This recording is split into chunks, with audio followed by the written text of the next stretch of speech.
vamos ante todo, bienvenidos, gracias por estar acá, la verdad que siempre estas presentaciones adquieren su sentido con la presencia del público, ¿no? Así como el libro adquiere su verdadero sentido en los lectores y no solo en la escritura y la presentación. Esto es un ida y vuelta indispensable, así que les agradezco a cada uno de ustedes que estén acá y quiero agradecer especialmente al Pulqui por habernos abierto las puertas, a Elizabeth Vega que hizo la gestión para que, es más, no solo hizo la gestión, sino que nos pidió que vengamos a dar la presentación del libro acá. Bueno, los que estamos acá somos el editor Ramón Taruela de la editorial Mil Botellas, Irene Aimorici, escritora, autora de la novela Aprieta pero no ahorca, y bueno, yo Gabriel Weinstein, periodista, realizador del programa El Dulce Veneno de la Novela Negra en la radio de la Universidad de Jauretche, y ahora autor de esta antología de cuentos de arte. Y bueno, vamos a charlar un poquito y contarles algo de qué es este libro y de cómo se generó y algunas cosas más acerca de la lectura, ¿no? ¿Quieres empezar vos, Irene? Sí, yo voy a hacerles unas preguntas, después vamos a conversar, pero ahora lo que quería era, no sé, ¿se me escucha bien? Sí, ahora quería presentar, que se presenten de otra manera los responsables del libro. Lo primero que quería hacer era preguntarle a Ramón. Ramón creó una editorial, lo cual es todo un atrevimiento en este país, para ir al mundo.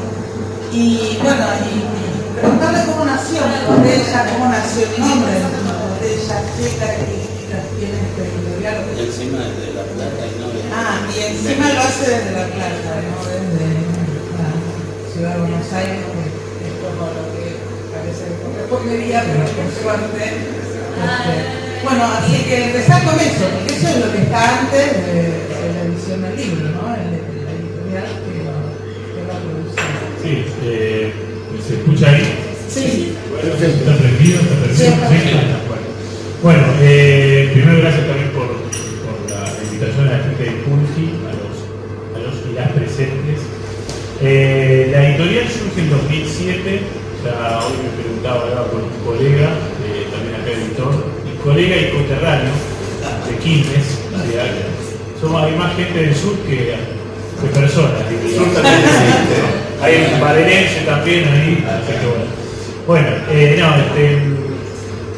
Entonces arrancó en 2007 y en verdad en ese momento era, ahora realmente es un desafío, un doble desafío.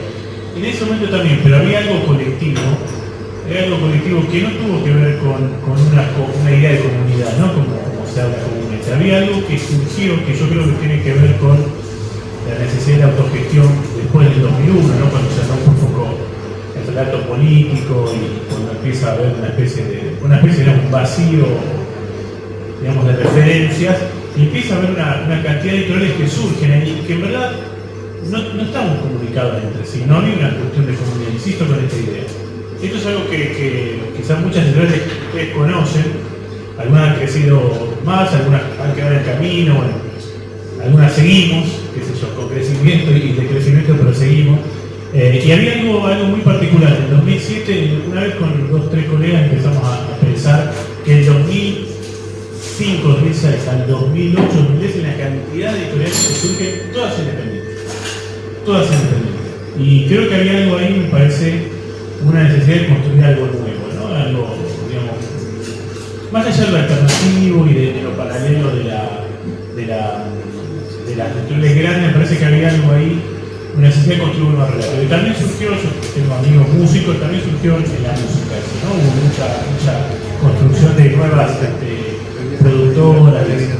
Así que bueno, sí, Mil Botellas de alguna manera es parte de ese colectivo que, insisto, que se hizo comunidad después, ¿no? Se hizo colectivo después. En ese momento nosotros nos comunicábamos. De hecho, nos conocíamos en Facebook. Evidentemente lo estaba pasando, claro, sí. que estaba en la sociedad, ¿no? Sí. No se comunicaban, pero había una comunicación inconsciente y colectiva. Sí. Incluso editoriales que surgieron por ahí, con otro poder económico, por ejemplo, Eterna Cadencia. Eterna surgió con otro, una gran editora, Leonora, y surge también por esos años, y con una proyección económica distinta, muy distinta. Otra familia, otra voz es otros ámbitos, diría el escritor. Pero bueno, surge también, había una necesidad, incluso de gente que venía con dinero, la necesidad de construir algo nuevo, ¿no? Incluso, insisto, nosotros no estábamos comunicados, y Eterna surge por ahí también. Digo, para pensar un poco que Eterna surge con otra dimensión económica, editorial, a mí me parece lo mismo, si había algo ahí que estaba funcionando.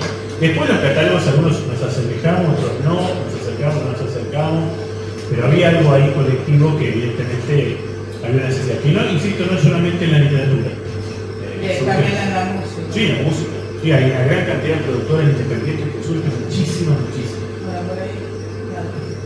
Inevitablemente me pregunto si esa necesidad no surge también como uno de los factores con el tema de la concentración económica y la monopolización de muchas editoriales que eran nacionales, independientes, editoriales grandes, en manos de dos grandes multinacionales, ¿no? Sí, esa concentración se da antes, ¿no? Se da un poquito antes. Pero me parece que esto tiene que ver, para mí esto tiene que ver, o sea, como resultado de eso, tiene que ver con una necesidad de empezar a construir otros referentes. ¿Qué pasa en política? Las famosas asambleas, barriales eran por los 2001 también, ¿no? Es decir, había algo político, de hecho había un vacío político enorme, digamos, ¿no? El presidente que gana, que el neto era el 23%, qué sé yo, había un vacío ahí, ¿no? Me estoy yendo un poco por la rama, pero me parece que había un vacío ahí de referencia, que bueno, que me parece que la concentración es anterior y esto me parece que es el resultado de eso. Yo no sé cómo una respuesta, no sé si como una respuesta. De hecho, la concentración a las editoriales independientes nos favoreció en algún punto. Porque hay un montón de material que queda disponible. Muchísimo. Increíble. Si vos empezás a buscar un recorrido por los escritores y escritoras que quedaron al margen de estos grandes grupos, yo por ejemplo publiqué 3 libros de Tizón. Estos que son, bueno, grandes narradores argentinos. Aguara lo tuvo cautivo por una cuestión de contrato, pero no lo publicaba. Y así te puedo nombrar en gran cantidad de autores. Bueno, ahora vamos a hacer el nombre de la editorial. Mil Botellas. ¿Y de dónde sale? Porque eso es el marco, mensaje. Sí, eso ponele que es la explicación metafórica. No, en verdad, éramos varios en su momento de la editorial. Y bueno, tenemos todo listo, todo editado el día, recorregido el libro, todo está en nombre. Y nos juntamos a la noche y bueno, en un momento dado era la noche tarde y había cantidad de botellas y una de las chicas, Sofía, dijo, che, 1000 botellas. Está bueno, y ahí yo le dije. Resto de una noche de trabajo que bueno, quedó como un nombre. Lo de la metáfora de la botella más podría tomársela, pero bueno, pero no, vamos a hacer Tenía que estar vacía la obviamente. Bueno, y ahora entonces vamos a ir por una pregunta similar para Gabriel. Gabriel, en un programa que ya entra en su 11º año de vida, va acercándose, está puber el programa, pero parece que ha madurado bastante. Contanos la historia de Dulce Veneno, de dónde viene y tal, eso. Bueno, más que los años de los programas de radio que son como los de los perros que se multiplican por 7. Bueno, en realidad el programa surge, todo esto surge en el año 2010, cuando se forma la Universidad Nacional Arturo Jauretche y el rector Ernesto Villanueva me convoca para hacer un proyecto para aplicar la ley de servicio de comunicación audiovisual en la región desde la universidad. Ese proyecto, a diferencia de lo que pasó en general con la ley, tuvo concreción. Fundamos primero una productora de televisión que hizo programas para Paca Paca, para el canal de Encuentro. Ganamos un concurso muy grande para uno de los nuevos canales que surgía, que era Acuafederal. Y el sueño, convocamos a los creadores audiovisuales de la región para darles capacitación. Fue un proyecto muy grande, pero nuestro sueño además era tener una radio de frecuencia modulada que fuera la voz de la universidad de la región. Cuando empecemos con este proyecto, al mes de estar trabajando ahí, me llama el doctor con el responsable financiero de la universidad, me dice: Gabriel, podés hacer todo lo que vos querías hacer, hay un solo problemita, no hay plata, tenés que conseguirla. Y como era un momento propicio para eso, salí a conseguir plata por digamos, distintas instancias relacionadas con la política y la comunicación, y apareció muy poquita plata, pero cuando uno viene de realizar las cosas desde la militancia, sin embargo, con esa poquita plata y las ganas se hace mucho. Entonces pudimos hacer todo eso. Teníamos a una persona muy valiosa que había contratado la universidad, los salarios sí los pagaba la universidad, que era un muchacho autodidacta de Florencio Varela, que no tenía título, pero que sabía muchísimo. Él se sentaba con el ingeniero jefe del AFCA a hablar los problemas técnicos de la comunicación de igual a igual. Era una especie de genio que había ahí, en un barrio de Florencio Varela, que había armado todas las radios y televisiones comunitarias de la región, y entonces también sabía trabajar con muy poca plata. Entonces consiguió un par de donaciones inclusive, y con eso armamos una radio. Por otra parte había un problema con las frecuencias, todo eso a la manera institucional. Entonces este mismo compañero hizo un estudio de frecuencias en la región. ¿Qué hizo? Fue con su auto, se paraba en distintas esquinas de Florencio Varela, que es bastante grande, y pasaba el dial de su radio a ver dónde detectaba frecuencias que no estuvieran ocupadas. Hasta que encontró una que no estaba ocupada en la región, y así nació la radio de la Universidad Javeriana. Después vino el tema de la programación, y empezamos a armar una programación, y el que habíamos llamado como director de la radio me dice en un momento: ¿y vos que sabés tanto de novela negra, por qué no haces un programa? Y bueno, ahí empezó, eso era el año 2014, salimos con el primer programa en 2015, y el programa era para compartir mis lecturas del género a lo largo de más de 30 años. Y tuve que aprender a hacerlo también, porque no había una experiencia anterior. De hecho, el programa tuvo mucha repercusión. En un momento tenemos una reunión de equipo para hacer balance 2 o 3 años después, y estamos viendo cómo son las audiencias, y había una gráfica, ¿no? Más o menos todo parejo, y de repente esa gráfica hacía así y así. Y resulta que era el programa de novela negra que nadie podía pensar que iba a tener más audiencia que el resto de los programas, pero claro, allí había un público, una audiencia que estaba interesada en el tema, y esta era la única respuesta que tenía. Creo que además era una buena respuesta como para que la siguieran escuchando. Y ese es el origen de Lucho de Nena, la novela negra. En el 2019 me hizo una pregunta que era: ¿cuál era la primera novela negra argentina?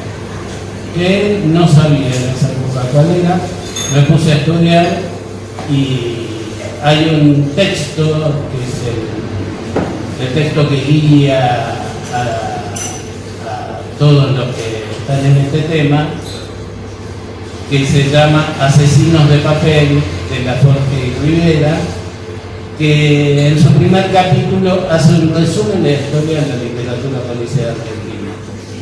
No existe otro libro que recorra toda la historia. Hay estudios académicos sobre temas puntuales. Y ahí descubrí que la primera novela policial argentina era del año 1877, 10 años antes que Sherlock Holmes, se llamaba La huella del crimen, y que había sido la primera novela policial en castellano. Y a partir de ahí me puse a investigar acerca de la historia de la literatura policial argentina. En el camino me metí mucho en archivos, leí muchos trabajos académicos. En el camino descubrí un par de novelas que los investigadores no conocían, que habían sido olvidadas, un par de novelas de Sherlock Holmes en Argentina.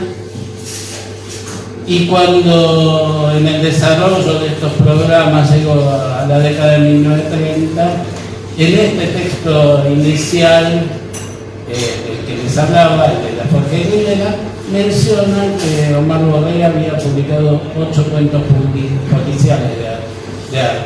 Omar Borrell era el biógrafo de Arco. Y ahí me pregunté, el inicial, digamos, el tipo que creo que fue el primero. Es el primero hasta un lado. Largas anterior. El desesperado, sí. Largas anterior. Que había un ensayo, biografía. Sí. Pero bueno, pero es una biografía. Se llamaba algo así como Arte. Raúl, Arte en desesperado. en la sociedad. El desesperado, El torturado.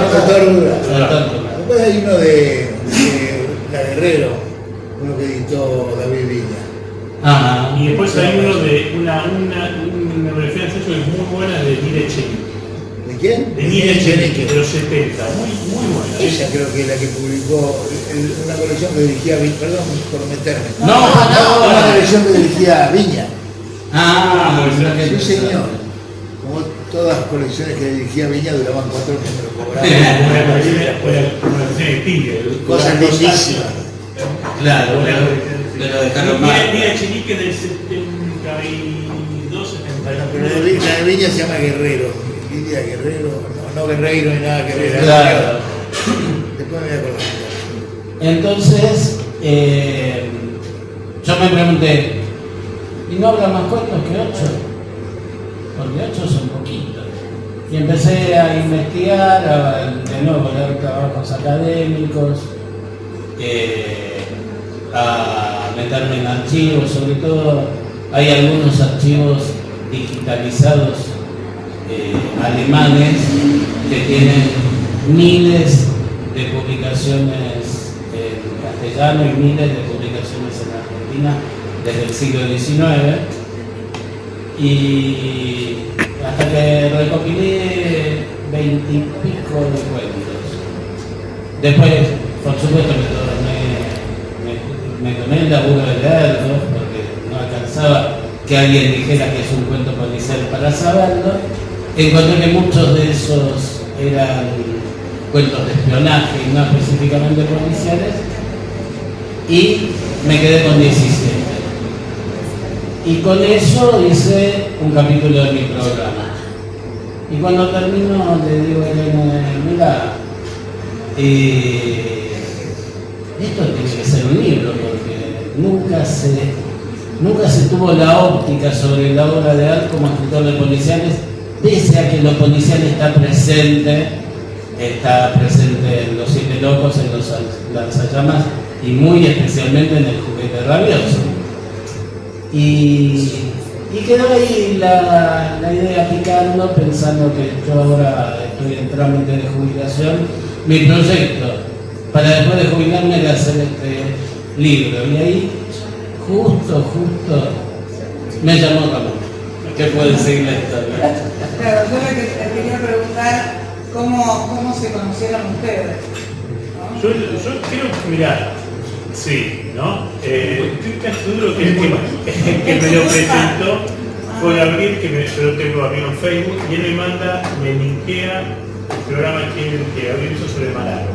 Martín Malarro es un autor de policiales que yo publiqué, y que hay un libro que, bueno, un libro tiene un prólogo de un autor que no me acuerdo, pero no importa. Que anda por acá. Que algo sabe de policiales, pero bueno, no importa. Y es un autor que son 4 novelas, con el tiempo también se puede escuchar después de emitido el programa. Y yo hace rato venía, me gusta mucho el género, qué sé yo, me parecía que la editorial estaba demasiado concentrado todo en Malarro, el cual está muy bien porque es un gran autor y bueno, pero bueno, quería abrir algo más y bueno, escuchándolo, un día le escribí y dije, che, yo tengo ganas de hacer algo, algún trabajo sobre el policial, bueno, no sé, juntarnos, cuando hay personas que investigan, que trabajan, que conocen, siempre tenés la posibilidad de que surja una sorpresa como surgió. Y ahí nos juntamos, bueno, vos tuviste el día que nos juntamos ahí en un café en La Plata, yo vivo en La Plata, y bueno, nos juntamos ahí en pleno centro de La Plata, y él me dice algunos proyectos, y ahí me dice, tengo una antología de cuentos, todos los cuentos policiales de Roberto Alba. Así que bueno, fue justo ahí la articulación. A mí Alba es un escritor que me encanta, es un clásico de la literatura argentina, no estoy diciendo nada nuevo, pero me parecía sí que el corpus, la antología tenía ese costado, digamos, no solamente original, sino justamente descubrir algo más. Arte es un autor, como lo conocerán, que todo el tiempo, ¿no?, se está como redescubriendo, ¿no? Hay aguafuertes, no sé cuántas aguafuertes hay, no sé, carioca, gallega, bueno, africana hace poco.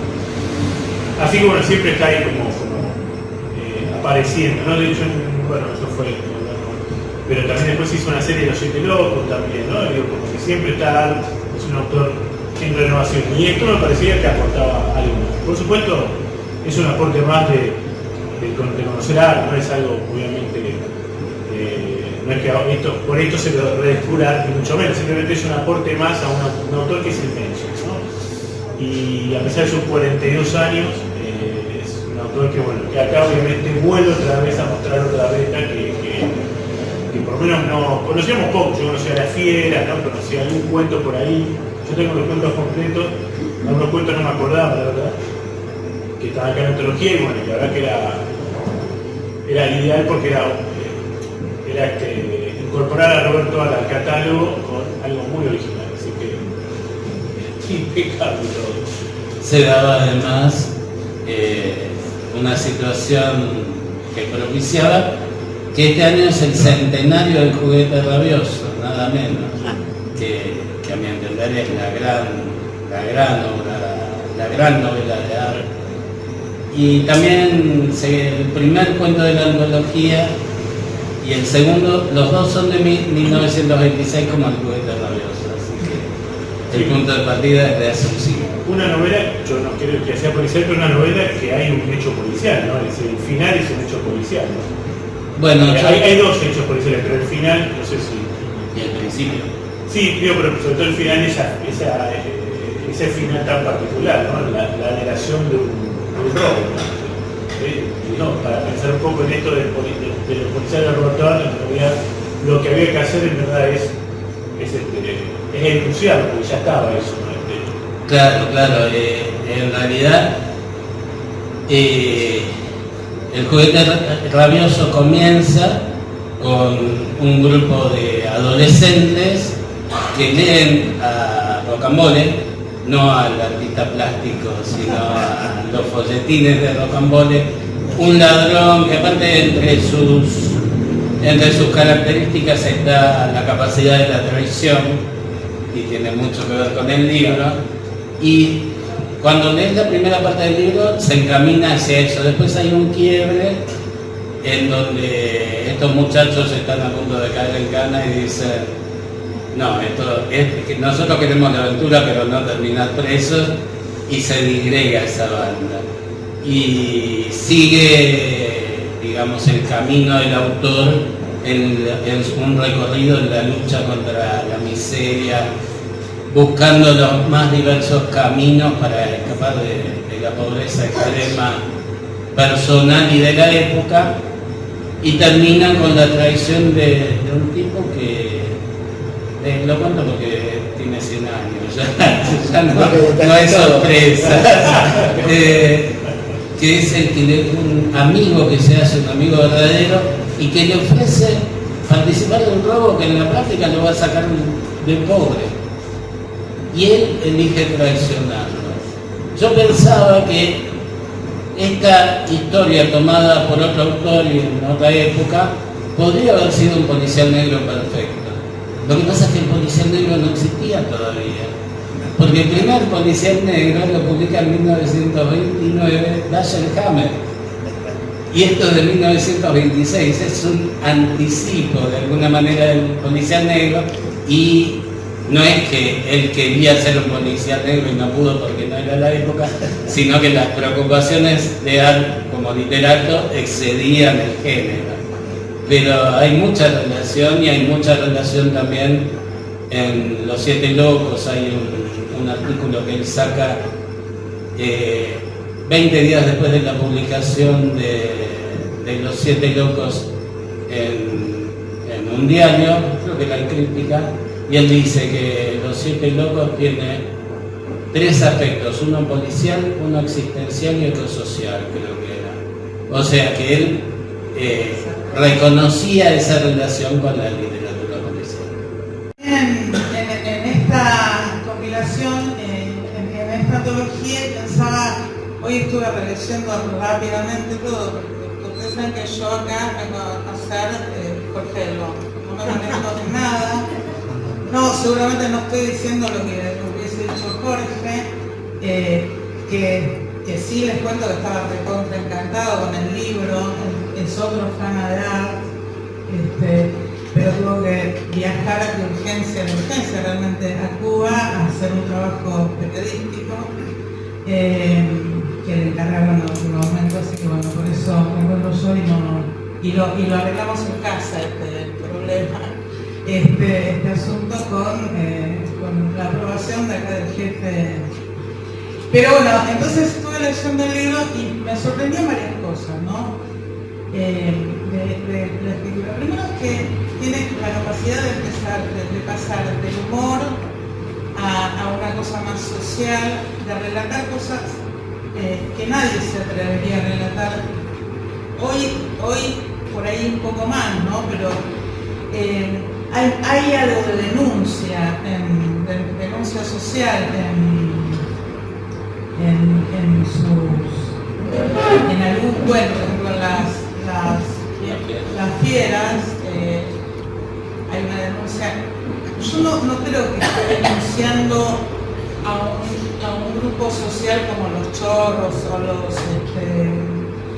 o los cafillos, sino que está denunciando una forma de mirar a la mujer y de tratar no solo a la mujer, sino a todo aquel que es más débil.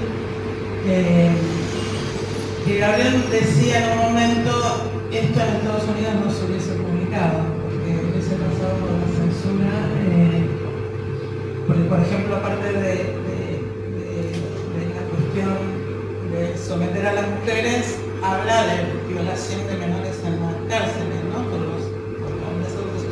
Y que lo están contando desde un lugar de orgullo y como si fuese lo más normal del mundo, ¿no? Probablemente así es como lo vivan ellos. Bueno, nada, hablemos un poco de ese contenido de esos cuentos, no de las fieras solamente, sino de todo, y de la variedad, de cómo recorre distintas, porque pasa del humor a esta cosa más densa y pesada, y después tiene cuentos que tienen que ver con el policial a la inglesa, pero siempre tiene una vuelta de tuerca que le da como otro volumen, también otra calidad. Los personajes son muy tridimensionales, ¿no? Por ejemplo. No, pensaba que acá noté una cosita que me parecía interesante, esto del humor, porque yo creo que vos hoy hacés la comparación, bueno, lea ella, Walsh, Capote, Hammer, Artenson, también es cierto, digamos, que los autores estos que estamos hablando son dos inmensos monstruos, ¿no? Walsh, Capote, Harvey, ¿no? Digamos, los cuatro lo pondría en mi equipo de titulares, sin duda. Y me parece que el tema del humor, quiero rescatar esto, el tema del humor me parece que hay algo, un humor muy, no sé si argentino, a mí me cuesta un poco esa cosa de lo argentino, no sé, qué sé yo, pero sí muy propio de lo que puede hacer parte de la literatura argentina, ¿no? El humor, este humor. Me parece que en esto, en arte en general, ¿no? El humor aparece como un fenómeno, una esencia propia de su literatura, ¿no? Que no es el humor de Borges. El humor de Borges es otro tipo de humor, ¿no? Hay mucho humor en Borges, me parece sí, con cierta línea, digamos, del humor inglés, no sé, ¿no? Pienso un poco quizás en esa cosa irónica, hasta ideológica también que tiene Chesterton y que, no sé, porque toma mucho de eso, ¿no? Como ese humor más fino, más cuidado, más para encontrar.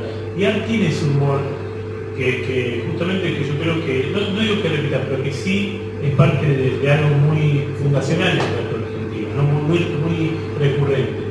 Y eso me parece justamente que en esta antología aparece mucho, con el condimento de lo policial, ¿no? Incluso hasta mofándose de la institución.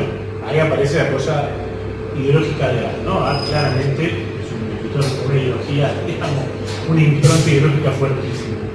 Pero bueno, me parece que el humor en muchos aspectos justamente es lo que lo hace de alguna manera gambetear un poco quizás que se lo enmarque dentro de lo policial, digamos, ¿no? Porque, bueno, quizás alguien dice, bueno, el cuento este que dice que hace una carta, digamos, ¿no? a la institución, me dice, bueno, no es un policial porque en verdad, bueno, podría ser, es discutible, pero me parece que en el humor justamente lo que de alguna manera la poca solemnidad, ¿no? Por supuesto que hay literatura policial con humor, por supuesto que sí, claro que sí. Pero me parece que eso es algo que justamente le da una originalidad absoluta, ¿no? Y que creo que se repite, digamos, en gran parte de la literatura argentina. Otro tipo de humor, insisto, que tiene, otro que después, no sé, por ejemplo, viene a dar Fontana Rosa, qué sé yo, ¿no? Para pensar un poco, quizá un ícono del humor en la literatura argentina.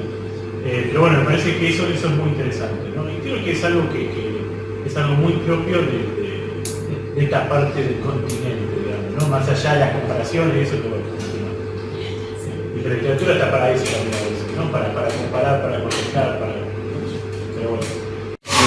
Porque los personajes y los ámbitos son muy argentinos.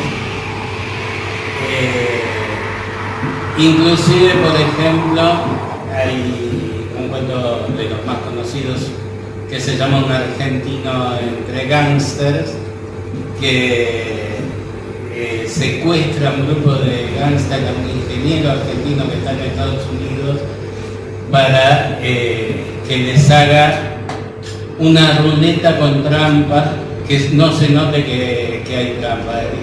Y él dice, han hecho tantos inventos los ingenieros y tan buenos, uno de los gángsters dice, ¿cómo es que no han inventado la ruleta con trampa?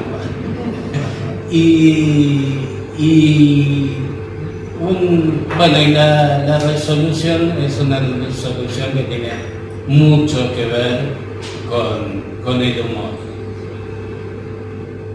También, a ver, perdón que recapitule.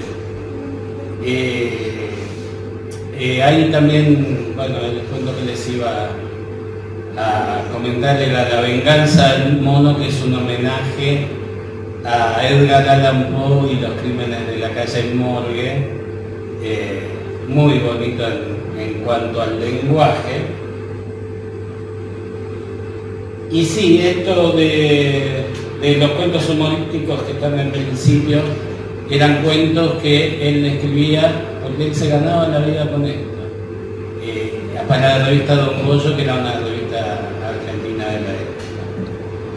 Y lo que hablábamos recién con respecto a la anticipación de la novela negra, el cuento clave en ese sentido es justamente Las Fieras.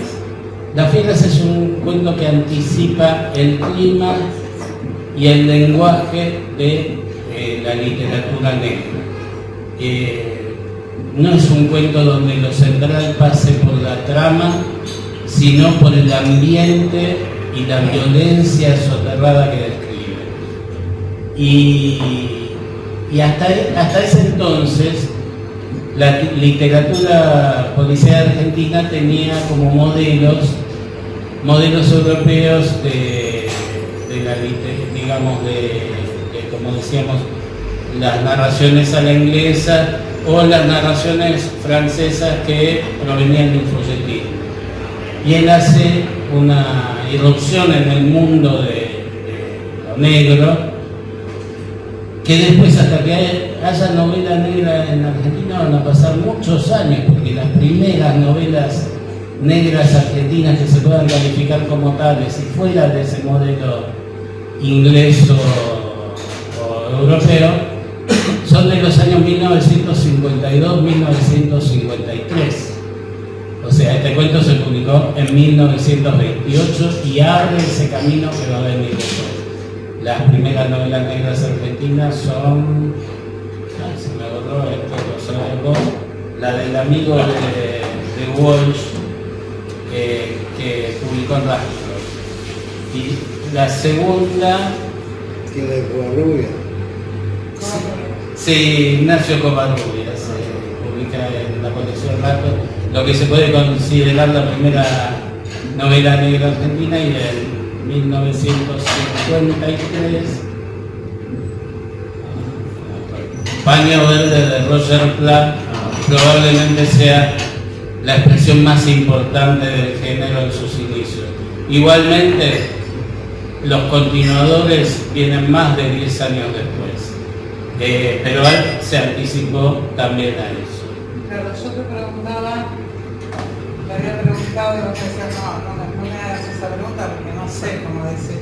¿Qué rastros había de este arte en la literatura que vino después? Bueno, habría que buscarlo, pero lo que sí está bastante claro es que fue el iniciador y que rompió o que se permitió un uso del lenguaje y de lo que contaba, que hasta ahora no era permitido. Es una novela, rompió moldes. Y de ahí me parece que viene lo que viene después, digamos. Hay una cosa fundacional en la escritura de arte, en lo que vino después.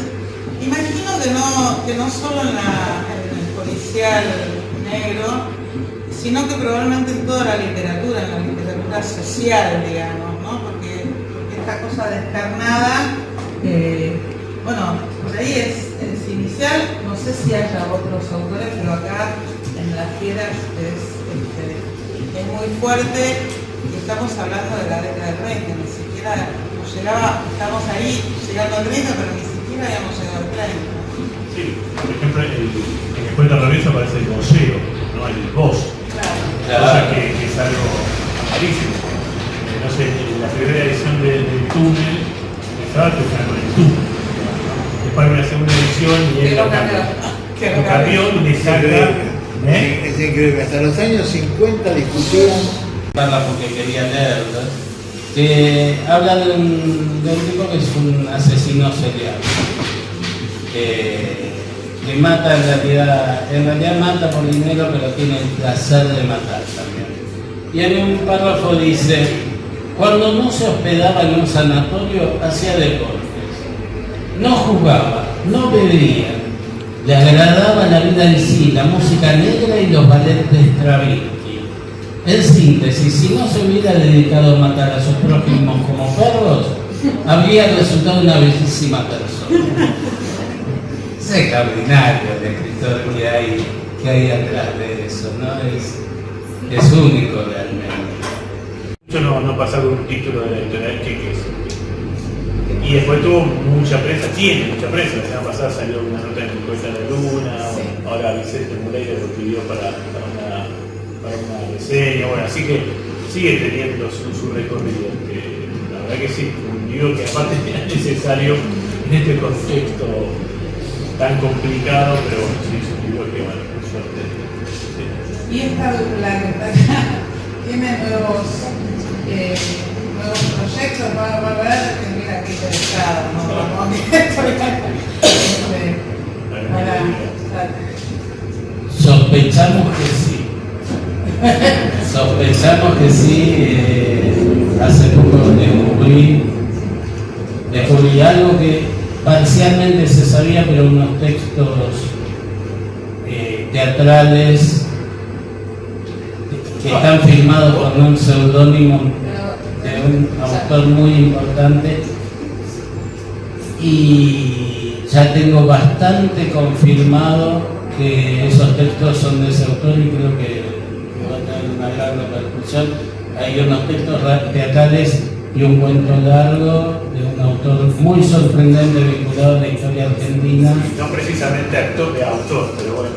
Claro. Bueno, en ese caso, Bueno, es autor No, de eso. nosotros por eso estaría descubriendo la parte de autor De una persona que no se conoce como autor Claro. literario. Y que aparentemente cree que por lo menos podría ser muy interesante. Pero bueno, eso hay que evaluarlo, nunca se termina de saber, ¿no? Eso está en tus manos. Claro. Lo que pasa es que yo hasta no tener muy corroborado eso, que lo tengo bastante, no lo pienso hacer público porque de charlas se está lleno, hay que hacer las cosas como se deben hacer. No, yo lo que quiero decir con respecto a esto de la duda, que está bueno también que muchas veces las investigaciones y el trabajo, ¿no? Digamos, tan minucioso y tanta prepotencia de trabajo como hoy hablábamos, que también eso tenga una repercusión en un libro y que se lea, ¿no? Porque pasa muchas veces que esos trabajos son trabajos durante años, décadas, hasta de vida, y después terminan ahí medio como en algún cajón, bueno, ahora en un archivo de computadores. Eso me parece que está bueno que en este caso me tocó por suerte a mí, pero que bueno, que ese tipo de trabajos tengan digamos una confrontación con la sociedad, digamos, que eso se conozca, ¿no? A veces eso pasa, muchas veces que vos conocés gente que está investigando y de repente quedan ahí, ¿no? Los trabajos y bueno, está bueno eso, qué sé yo. Está bien, Roberto Ares, estamos hablando hoy, como hablamos del clásico de la literatura nacional, pero bueno, también esos otros trabajos también pasan, ¿no? Que están ahí, que quedan, y es una pena, porque bueno, es un trabajo muy valioso y que quizás no está de voluntad de un editor, quizás una persona que investiga no sale a buscar también, ¿no? Y queda eso, y es una pena. Que bueno, esto por ejemplo es un nosato, y esto que está preanunciando Gabriel, bueno. Ahí hay como una. Sí, yo te veo los ojitos brillando y tal, así. Ojalá que sea. Ojalá que sea. Así que ya les contaremos Sí. próximo. Bueno, un poquito de historia. Muy lindo, ¿eh? Muy bueno. Bueno, gracias.